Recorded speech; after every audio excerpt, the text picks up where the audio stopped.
నమస్తే, నా పేరు Shivaji. Welcome to our channel. So విద్యార్థులకు మాక్ అసెంబ్లీ నిర్వహించారు నిన్న. సో అసెంబ్లీ ప్రాంగణంలో మాక్ అసెంబ్లీ అయితే నిర్వహించడం జరిగింది.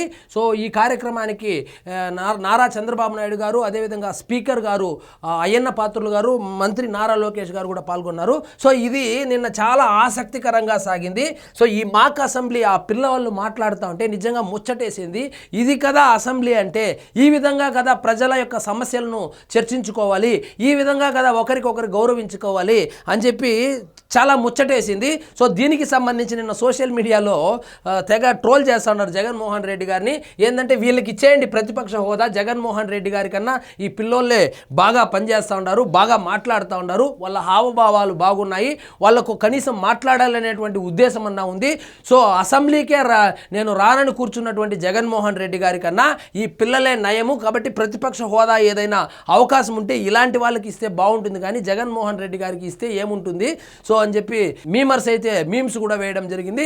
మాక్ అసెంబ్లీ అదిరింది, హావభావాలతో అలరించిన విద్యార్థులు. మాక్ అసెంబ్లీలో విద్యార్థుల మధ్య నిర్మాణాత్మక చర్చ, మన శాసన మండలి కావచ్చు, శాసన సభలో కావచ్చు, నిర్మాణాత్మక చర్చ అనేటువంటి మాటను ఎప్పుడైతే జగన్మోహన్ రెడ్డి గారు రాజకీయాల్లోకి వచ్చారో ఆ రోజునే మర్చిపోయారు ఆంధ్ర ప్రజలు. నిర్మాణాత్మక చర్చ అనేదే ఉండదు. ఆయన ప్రతిపక్షంలో ఉన్నప్పుడు బూతులు తిట్టడమే, ఆయన అధికారంలో ఉన్నప్పుడు భజన చేపించుకోవడం, ప్రతిపక్షంలో ఉన్నప్పుడు 2014 నుంచి 19 వరకు బూతులు తిట్టడము, పేపర్లు చించి విసిరేయడము, వాకౌట్ చేసుకొని వెళ్ళిపోవడము. సో ఏ రోజైతే జగన్మోహన్ రెడ్డి గారు రాజకీయాల్లో అడుగుపెట్టారో ఆ రోజే ఆ సభలో నిర్మాణాత్మక చర్చ అనేది పోయింది, రాజకీయాల్లో హుందాతనం అనేదే పోయింది, బూతులే పరమావధిగా మారిపోయింది, బూతులే ఒక సాంప్రదాయంగా మారిపోయింది. ప్రెస్ మీట్ పెట్టినా బూతులే, లేకపోతే సభకి వెళ్ళినా బూతులే, ఏదైనా ఒక స్టేట్మెంట్ ఇవ్వాలన్నా బూతులే, సోషల్ మీడియాలోనూ బూతులే, బూతులు బూతులు బూతులు. ఎప్పుడైతే జగన్మోహన్ రెడ్డి గారు ముఖ్యమంత్రి అయ్యాడో, లేదా జగన్మోహన్ రెడ్డి గారు ఏ లగ్నాన రాజకీయాల్లోకి వచ్చాడో, ఆయన రాజకీయాల్లోకి రావంగానే సాంప్రదాయబద్ధంగా జరుగుతున్నటువంటి రాజకీయాల్లోకి బూతులు వచ్చేసాయి. సో ఇక్కడ చూడండి, విద్యార్థుల మాక్ అసెంబ్లీ ఆసక్తికరంగా జరిగింది. రియల్ అసెంబ్లీ సమావేశాలను తలపించేలాగా విద్యార్థుల రియల్ అసెంబ్లీ సాగింది. వాస్తవ అసెంబ్లీని తలపించేలాగా చర్చలు, ప్రశ్నోత్తరాలు, వాదోపవాదాలు. చర్చలు చూసామా? జగన్మోహన్ రెడ్డి గారు ముఖ్యమంత్రి అయిన తర్వాత అసెంబ్లీలో చర్చ అనేది చూసామా? చూడలేదు. ప్రశ్నోత్తరాలంట, దానికి స్పెల్లింగ్ కూడా తెలియదు వైఎస్ఆర్సీపీ వాళ్ళకు. వాదోపవాదాలు అంటే బూతులు తిట్టుకోవడము. సో ఇలా తయారు చేశారు వీళ్ళు. విద్యార్థులు తాము పోషించిన పాత్రలలో జీవించారు. చట్టాలు చేయడం ముఖ్యం కాదు, వాటిని పాటించడం ముఖ్యము.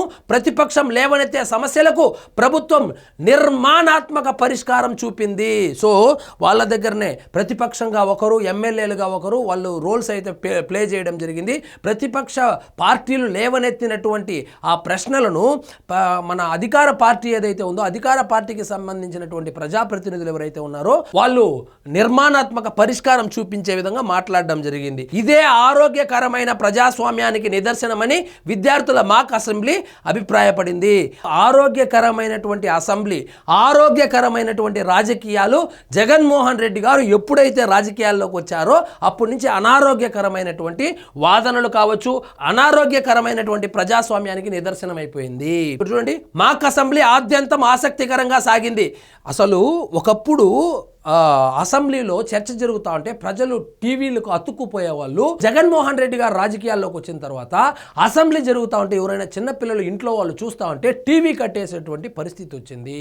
ఈ రోజా గారి మాటలు కావచ్చు, కొడాలి నాని గారి మాటలు కావచ్చు, పేర్ని నాని మాటలు కావచ్చు, అంబటి రాంబాబు మాటలు కావచ్చు, ఇలాంటి వారి మాటలు వినకూడదని చెప్పి ఆంధ్రప్రదేశ్లో ప్రజలు తమ పిల్లలకు అసెంబ్లీలు చూపించడమే మానేశారు. ఎందుకంటే వాళ్ళు మాట్లాడేది బూతులు, పిల్లోళ్ళు ఎక్కడ వాళ్ళ దగ్గర నుంచి బూతులు నేర్చుకుంటారని చెప్పి అసెంబ్లీని వాళ్ళకు చూపించడమే మానేశారు. అసెంబ్లీ సమావేశాలపై విద్యార్థులకు అవగాహన కల్పించేందుకు విద్యాశాఖ మంత్రి నారా లోకేష్ వినూత్న ఆలోచనలకు శ్రీకారం చుట్టారు. అసెంబ్లీ తరహాలోనే విద్యార్థులకు మాక్ అసెంబ్లీ జరిగింది. సో వాస్తవంగా నారా లోకేష్ గారు దీన్ని నిజమైనటువంటి అసెంబ్లీ భవనం ఏదైతే ఉందో దాంట్లోనే పెట్టాలని చెప్పి ప్రయత్నం చేస్తే, కానీ పార్లమెంటు రూల్ బుక్ ఏదైతే ఉందో అందులో అసెంబ్లీ ప్రాంగణంలో పెట్టుకోవచ్చు కానీ అక్కడ పెట్టుకోకూడదు అనేటువంటి రూల్ ఉండడంతో ఎట్టకేలకు స్పీకర్ని ఒప్పించి సో మొత్తానికి విద్యార్థుల చేత అధ్యక్ష అనిపించారు. చాలా ముచ్చటగా ఉండింది. నిన్న మొత్తం సోషల్ మీడియాలో ఇదే టాపిక్ అయితే చర్చగా సాగింది. సో వీళ్ళకే ప్రతిపక్ష హోదా ఇచ్చేయండి, వీళ్ళే బాగా మాట్లాడుతూ ఉంటారు. ఆ జగన్మోహన్ రెడ్డి గారు ఎలాగూ అసెంబ్లీకి రాడు, సో కనీసం వీళ్ళైనా వచ్చి పిల్లలైనా మాట్లాడతారని చెప్పి కూడా వ్యంగ్యంగా నిన్న సోషల్ మీడియాలో అయితే ట్రెండింగ్ అయితే జరిగింది. సో ఇదండి ఈరోజు మన టాపిక్. మీకు ఈ వీడియో నచ్చినట్లయితే లైక్ చేయండి, షేర్ చేయండి, ఛానల్ మాత్రం సబ్స్క్రైబ్ చేసుకోవడం మర్చిపోవద్దు.